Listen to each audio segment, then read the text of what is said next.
কেঁচু খানোতে ওলাইছে সাপ এটা চুৰি গেছ চিলিণ্ডাৰ কেন্দ্ৰ কৰি ওলাল ৫১টাকৈ নথিপত্ৰবিহীন গেছ চিলিণ্ডাৰ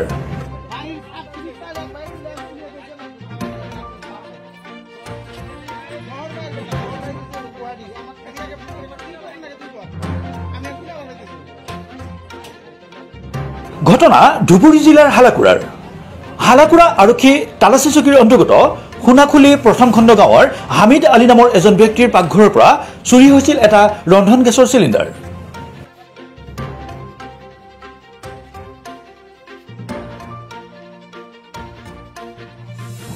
আব্দুল হামিদে চুৰি হোৱা গেছ চিলিণ্ডাৰ হালাকুৰাৰ দীঘলতাৰী গাঁৱৰ ৰবিউল আলী আৰু হাফিজুৰ ৰহমানে চুৰি কৰা বুলি ৰাইজৰ আগত অৱগত কৰে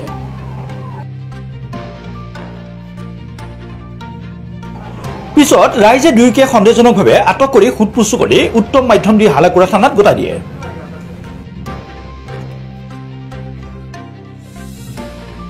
হালাকুৰা আৰক্ষীয়ে যুৱক দুজনক সোধপোছ কৰাত গেছ চিলিণ্ডাৰ চুৰি কৰা বুলি স্বীকাৰোক্তি দিয়ে চুৰি কৰা গেছ চিলিণ্ডাৰ হালাকুৰা বজাৰৰ আব্দুল সালামৰ গেছ এজেন্সিৰ দোকানত বিক্ৰী কৰা বুলি আৰক্ষীক জনায়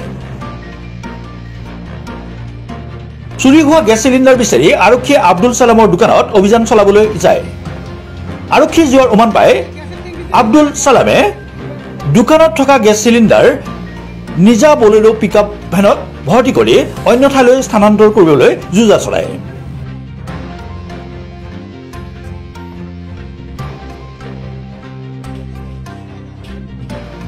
আৰক্ষীয়ে আদাবততে অৰ্থাৎ হালাকুৰা ট্ৰেফিক পইণ্টৰ ওচৰত গেছ চিলিণ্ডাৰ ভৰ্তি বাহনখন জব্দ কৰি থানালৈ লৈ আনে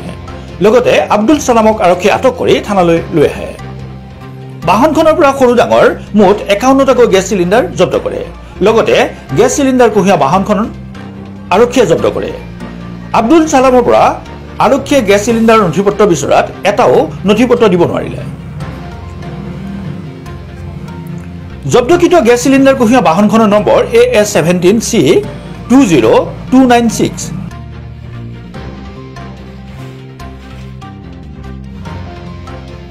পিছত আৰক্ষীয়ে চিলিণ্ডাৰ চুৰ ৰবিউল হাফিজুৰ আৰু চুৰি কৰা চিলিণ্ডাৰ কিনি বেহা চলোৱা আব্দুল সালামক আজি ধুবুৰী জেল হাজতলৈ প্ৰেৰণ কৰে উল্লেখ্য যে এটা চুৰি হোৱা গেছ চিলিণ্ডাৰ কেন্দ্ৰ কৰি আৰক্ষীয়ে ৫১টাকৈ চোৰাং গেছ চিলিণ্ডাৰ জব্দ কৰিছে